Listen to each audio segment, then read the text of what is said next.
What is up, YouTube? UFC 326 just took place. It literally just ended about 30 minutes ago. Um, so this is my official recap. I didn't do too bad on picks. Um, I only got a few incorrect here and there. Nothing overly, you know, nothing overly major. Starting off the card, Rodolfo Bellato versus Luke Fernandez. I took Rodolfo Bellato to win via decision. He won via first round KO. I actually didn't have this fight on because my start time was a little bit off. I thought it was starting later than it actually did, so I didn't get to watch this fight. But all I know is it ended in a first round KO. I did, in fact, get to watch Dair Nergaze versus Rafael Tobias. And what did I say? I said this would have some scrambles in it. I didn't watch round one of this because, again, my start times were off. I joined in like middle round two. And from round two, where I started at, to round three, there were quite a bit of grappling scrambles between the two of them. The striking was kind of all right. But the grappling was pretty good. And I got Dair to win it via decision. Another fight. Sumerdere versus Aguilar. I don't remember who I took to win this. But Sumderji, whatever his name is, he put on, I don't want to say a masterclass against Aguilar, but Aguilar couldn't do anything. Aguilar shot 5 takedowns to kind of establish a takedown threat just for Sumerdere to kind of say fuck you and take over in the grappling. Obviously, he went 4 for 5 on his own takedowns, and then even reversed a bunch of Jesus's takedowns, and just did not let him, even in the clinching. I remember Aguilar had him clinched with him, pushing against the cage, and Sumerdere just posted up and dropped standing 12-6 elbows on this guy's fucking face. I think it was like 2 or 3 of them. Yeah, this fight wasn't it wasn't really anything special, but Sumerdere, should have won that fight, and he did very decisively. It would have been funny as shit if he lost to this fucking guy.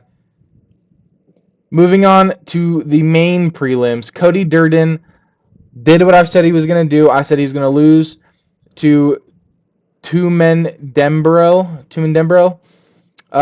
Yeah. This fight wasn't very exciting. It was very grappling heavy, and there were a good few scrambles in this fight. Nothing really like crazy, nothing really important. I don't think these guys really earned themselves any big jump ups. Obviously, not Cody Durden, he lost. But this fight didn't really do much for Tumen Dembrell. But yeah, I got this pick right. So far, I'm what? 1-1. So I'm 2-0. I don't remember who I took. I'm going to call myself 3-0. Call myself 4-0. 5-0 right here. I took Alberto Montez to beat Ricky Turquoise by decision, but he got it via submission in round 2.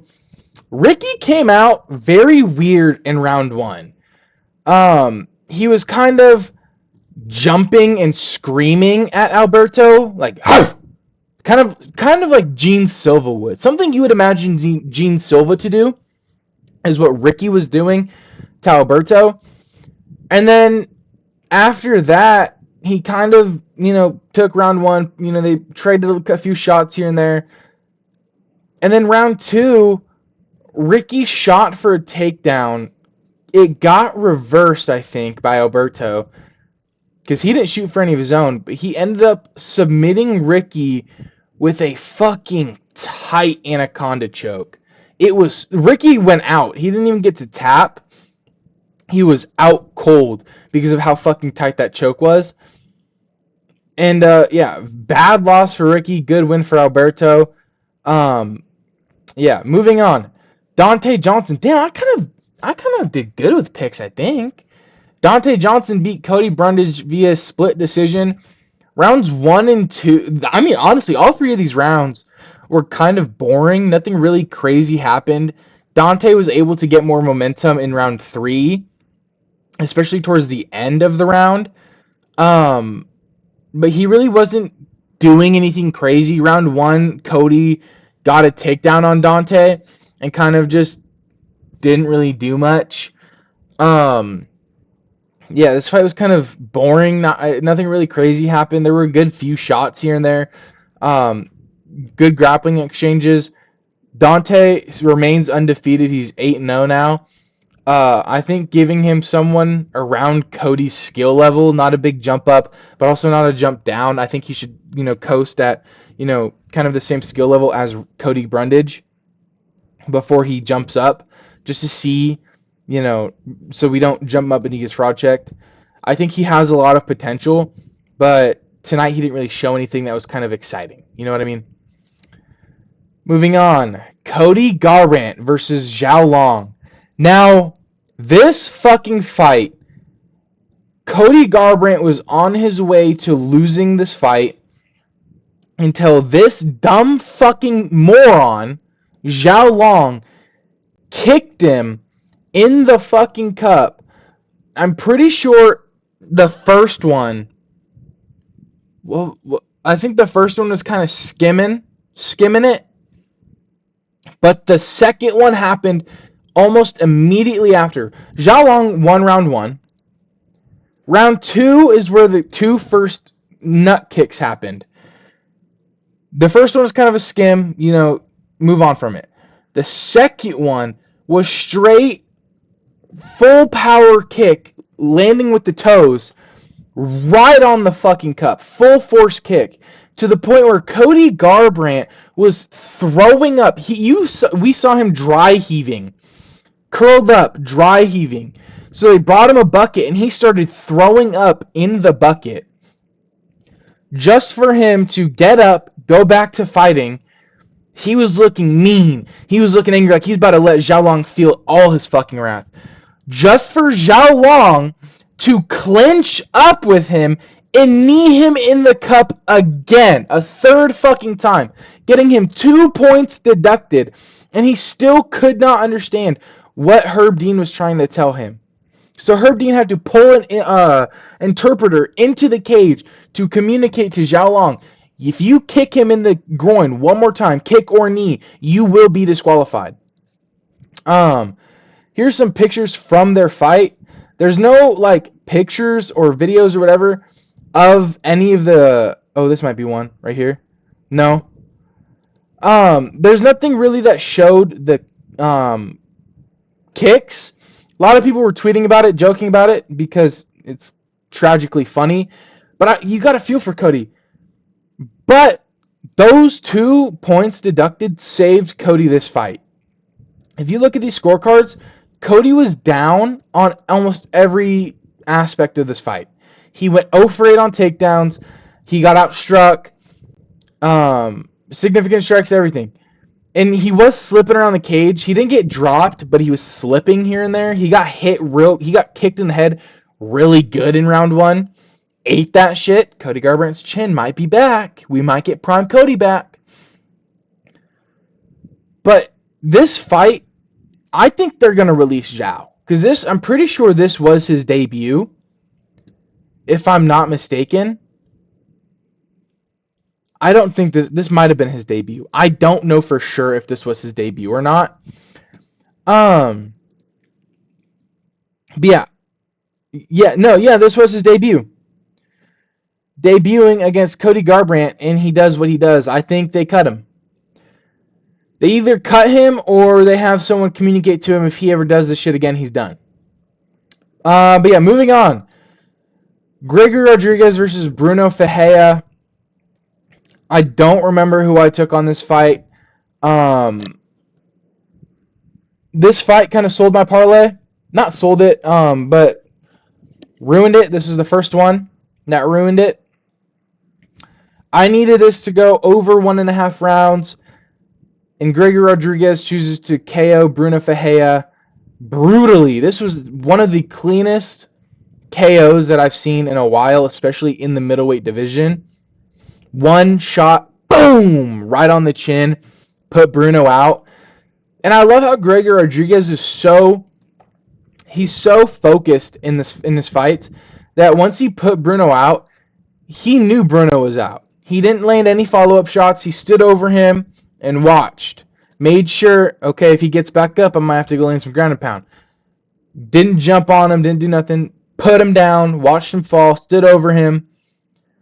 And because he's so aware and so conscious of his ability to put people out. And I respect that from Gregory. Yeah, Gregory wins this fight with a mean KO. A very clean KO, actually. I got it right here. Yeah, put him just completely out, dude. Like, that is crazy. Just one. There's this shot right here. Just one shot. Boom. Crazy. And that was literally his second strike that he landed. He threw 6, landed 2. Moving on, Drew Dober versus Michael Johnson.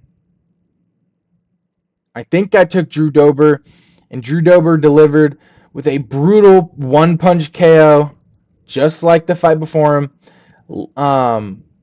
Knocked the snot out of him, it looks like.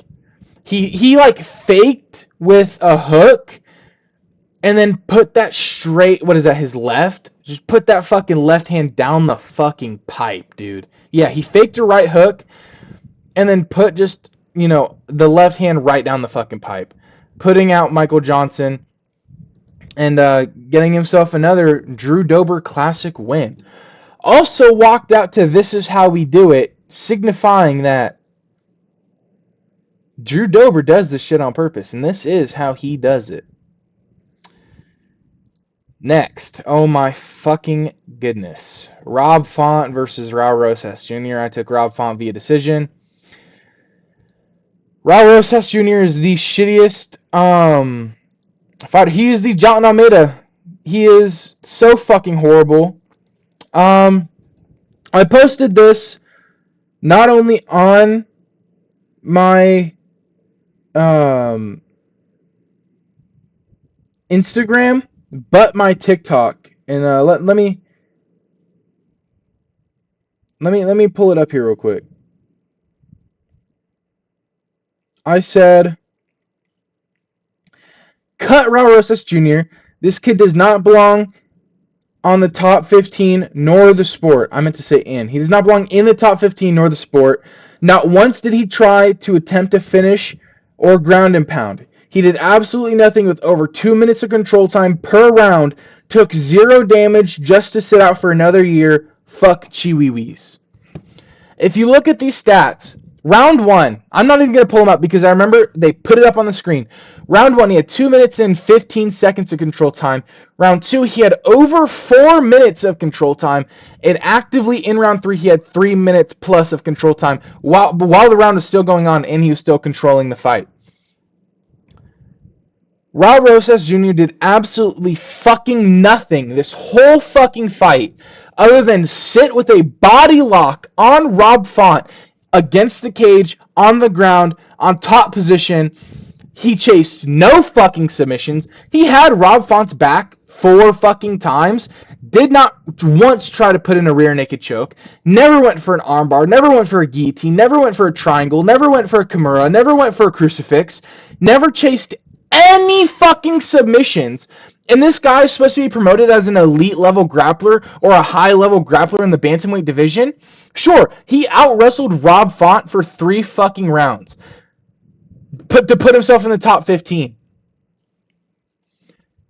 Did not fucking box with the guy. Did fuck all. He did fuck all for 15 fucking minutes. And this is the fucking crazy part, is I posted on TikTok, and my TikTok is getting a lot of hate for it. Andy MMA on TikTok if you want to go follow. But people hate on every wrestler-based fighter every Dagestani-based fighter, every Russian grappler-based fighter, Merab, Hamzat, Islam, Habib, fucking Tagir, Umar, all of them. They hate on all of them for wrestling in smother heavy styles.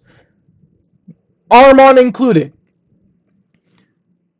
But when Raul Rosas Jr. does the exact same fucking thing, no one cares because he says, chee-wee-wees, chee-wee-wees. So no one fucking cares anymore? This guy's fucking horrible. And I've been saying he's fucking horrible since he debuted in the UFC. Matter of fact, I vividly remember watching him fight. What fucking fight event was it? Was it Noche? It might have been Noche. Fuck, Noche might have been his last fucking fight.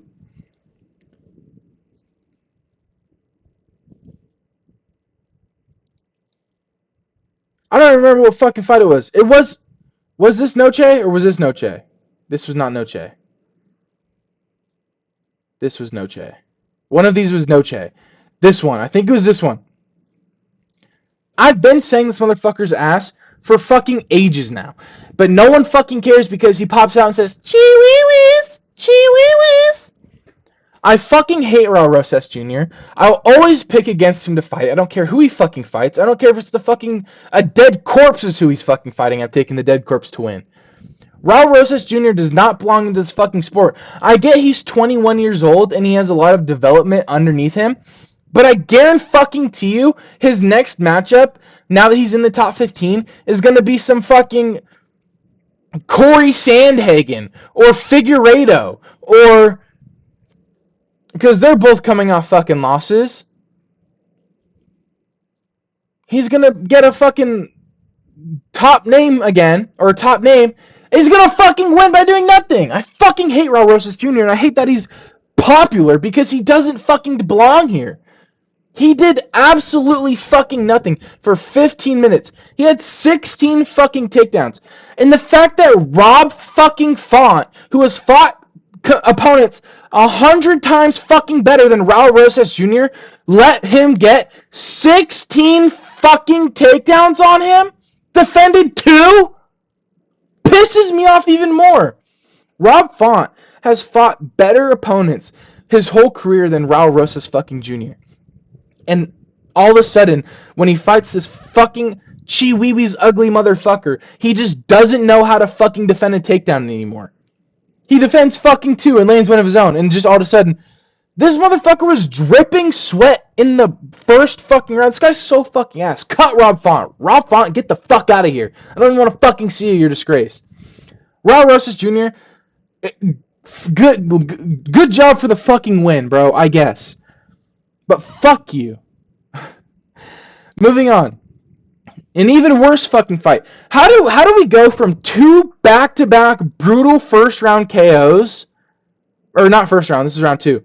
2 back-to-back brutal KOs. The Drew Dober one sold me too. I needed this to go over a round and a half as well. And he fucking KO'd him in a minute and a half into the round. Or damn near 2 minutes into the round. Fuck. Couldn't have waited fucking another minute? Fuck you, Drew Dober. Fuck you, Raul Rosas Jr. We go from 2 great KOs to 2 boring fucking fights. Kyle Braho, good win for you. Good for you for winning. Rainer de Ritter is so fucking dog shit. And the crazy part is, 2 fucking years ago, when he first popped out to the UFC, people were talking about him, back when Dricus du Plessis was holding the belt, like he was the fucking second coming of Dricus du Plessis, hyping him up to fight Dricus du Plessis. Oh, when DDP and RDR get into that cage, it's going to be a great fucking fight. He had 4 wins in a row last year. Good for him. But he loses to he had 3 wins in a row last year, and loses to fucking, Brendan Allen. Quits against Brendan Allen.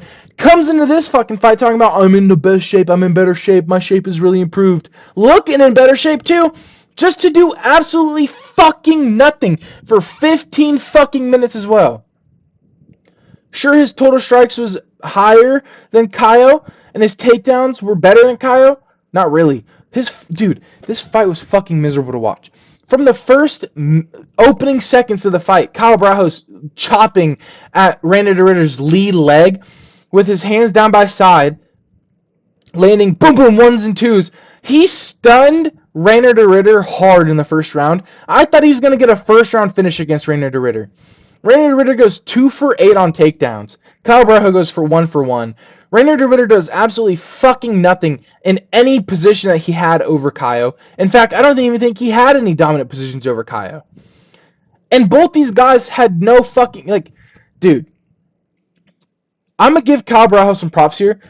It is crazy to see how massive Kyle Brajo is, especially when compared to other middleweights.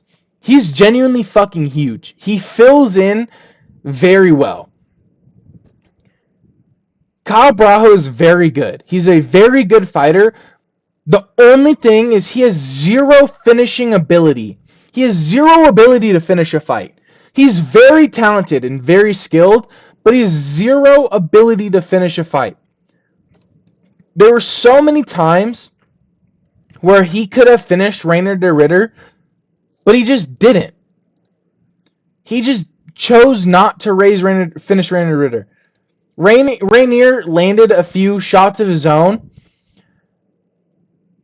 but Rainier has no fucking power in his hands. And he just fucking stands there straight up doing nothing. Rainier DeRitter's fucking horrible. The only way he lands good shots is if you blitz on him and he's able to land a fucking knee up the middle.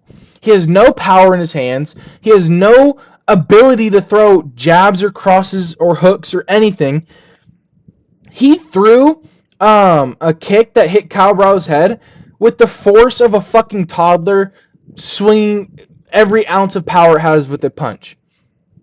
This guy has zero fucking power in anything he throws, and then Kyle Brajo has zero ability to finish a fucking fight. This fight was boring to watch. Kyle Brajo outclassed Rainier DeRitter.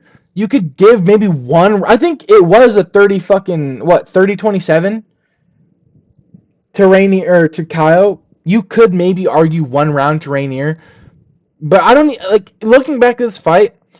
I can't remember anything other than Kyle chopping at Rainier DeRitter's lead leg and hitting him with a clean 1 and 2 every now and then, stunning Rainier. And for a fucking co-main event on a fucking numbered UFC event is so fucking crazy. Next, Charles Oliveira versus Max Holloway, the main event. My boy Charles do Bronx Oliveira dominates Max Holloway in the stand-up and on the ground. I took Charles Oliveira to get a round 4 finish. I thought he was going to finish Max in the first fucking round. Max is a tough motherfucker. I will give him that. Max is fucking tough as shit. When Charles Oliveira got that first takedown in round 1 on Max, he fucking body locked, trapped the arms, picked him up, and slammed him on his back. Crazy fucking takedown and way to open up the fight. Just straight up asserting immediate dominance over Max. I think this was taken in round 4 or 5. This I think was the round 1 takedown. I don't even know. But Charles absolutely dominated Max Holloway for 5 rounds. Max had nothing. And he almost got submitted, I think, 3 times in round 1, 2 times maybe in round 1. I don't know how they have 4 sub attempts for Charles. He tried to throw a sub attempt probably every time he took him to the fucking ground. Charles fucking dominated this fight, and it's so it was so bad. Which leads me to the fact that every grappler heavy fighter just got shown how fucking dog shit they are by Charles Oliveira, because Charles Oliveira had the back of Max Holloway several fucking times and was still throwing elbows to the side of the head, throwing mean, heavy, vicious punches of ground and pound on Max Holloway. Mean elbows. Max had his ears bleeding because Charles was hitting his cauliflower ear. I think his cauliflower ear popped because his ear was bleeding from elbows Charles was landing on Max. Charles came into this fight and was fighting in this fight as if there was some level of, I need to get this back. They fought over 10 years ago. And Charles got that esophagus tear, and Max got the fucking, no contest win over Charles, or the TKO win over Charles, but they ruled it. 10 years later, Charles came into this fight, and it felt like there was something lit inside of him. Some fucking vengeance lit inside of him. He was fighting meaner and angrier than he did against Poirier, than he did against Justin and Chandler. Meaner than he did against Islam. Like, he was fighting mean in this fucking fight. He came out with a level of disdain that I haven't seen a lot of fighters have in a very long time. And Max just got shown that this shit isn't for him. I've been saying for fucking years now, Max Holloway is so fucking overrated and so dog shit. Not dog shit, I don't want to say dog shit, but so fucking overrated. The way the Max Holloway, because Max Holloway has some of the most casual fan base, is one of the most casual fan bases. The way his fans talk about him is fucking crazy. He's so overrated, and it pisses me off to see how overrated he is. Great striker.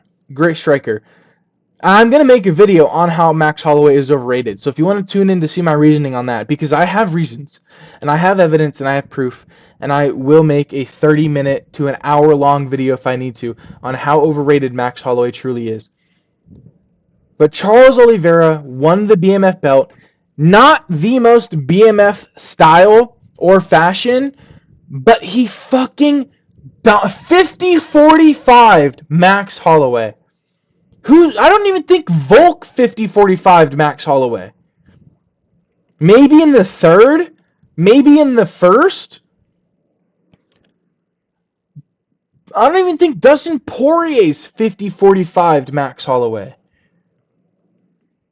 That's fucking crazy. He dominated to another fucking level against Max Holloway. I genuinely think Charles Oliveira beats Arman Tsarukyan in a rematch. I think a 5-round rematch, Charles Oliveira beats Arman Tsarukyan. I think Charles Oliveira beats Islam Makhachev in a rematch. And hear me out on this. I have been saying Charles beats Islam in a rematch since before Volkanovski versus Islam 2 even took place. Before Charles pulled out of the rematch to the cut eyebrow to where Volk had to step in on short notice, I had been saying Charles will beat Islam Makhachev in a rematch. And the key reason I say that is because Charles Oliveira, since losing to Islam, has tripled his grappling and wrestling skills. His offensive wrestling has improved so drastically between the fight with Islam to now. To the point where I genuinely think he beats Arman Tsarukyan in a 5-round rematch, and he beats Islam in a rematch. And another crazy thing is, what happened to 2023 when everyone was talking about, oh, Charles wants to move up to 170, oh, Charles only has 2 fights left before he retires, Charles might retire, all this shit. And he just stayed at 155. That's crazy to think about, as if Charles went to 170 when Leon Edwards and Bilal were going to fight for the title and became the 170 champ, because I think he would have beat Bilal, and I think he would have beat Leon. The history of the lightweight division would have played out so fucking differently. Even if he retired, the UFC history would play out differently. I'm so glad this motherfucker stayed around to put belt to ass on Max Holloway because I've been so tired of everyone overhyping Max Holloway for fucking years now. Years! I don't know. This fight event was so, like, not stacked and kind of lame, but a lot of the fights were very good. A lot of the fights were very fucking good. Charles Oliveira puts on a fucking masterclass in offensive grappling against Max Holloway. Even in the last, they got up in the last, I think, not 10 seconds, but like 7 seconds. And Charles rocked Max Holloway in the standing trade at the end of the fight. They got up 13 seconds. Charles backs off. 10 seconds happens. 8 seconds left. They point to the ground. Charles steps down to the side. Max overextends. Boom! Rocks Max. And Max stumbles back a little bit. Horns go off. Charles Oliveira put belt to fucking ass on Max Holloway to become the new BMF champion. Charles Oliveira is the top 3 lightweight of all time. Max Holloway is overrated. This fight event was 7 out of 10, I'd say. If Kyle Braho and Reiner de Ritter was a little bit better, would have made up for it. If Raul Rosas Jr. wasn't fucking dog shit and horrible, that might have made up for it. Maybe made it an 8. But I'd give this like a 7. Maybe a 6.8. 6.5 even. Yeah, 6.5 out of 10. I didn't do too bad on picks. Yeah. It was, pretty good fights. Not too bad, honestly. Yeah. But that was the UFC 326 recap. Like and subscribe. Let me know what y'all thought of the event. Let me know who you guys had winning. And, yeah. Goodbye.